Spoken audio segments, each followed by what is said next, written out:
175 toneladas de peixe e marisco e máis de 24.000 aparellos de pesca comisados durante o pasado ano 2017. Os datos veñen a mostrar a dimensión do problema do furtivismo e da importancia do traballo que dende a Xunta en colaboración cos corpos e forzas de seguridade do Estado se realiza para combater esta práctica ilegal e perigosa. Xa digo que todas estas actuacións que se desenvolven en todo o proceso que supón o furtivismo, dende a propia extracción dos furtivos, a súa distribución, a logística, o almacenamento, aí actuamos, insisto, en colaboración ao Servicio de Gardacostas e a Policía Autonómica, e creo que os resultados o que fan é alentarnos a seguir traballando, porque o problema sigue ali, pero, dende logo, estamos facendo todo o posible para erradicar, xa digo, un problema que ten moitas derivadas, todas elas perxudiciais,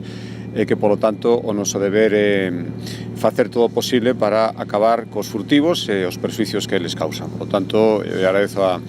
remato xa a colaboración á Consellería do Mar, as facilidades que lle dan a Policía Autonómica e, por suposto, os efectivos da Policía Autonómica, o esforzo que veñen facendo en toda Galicia para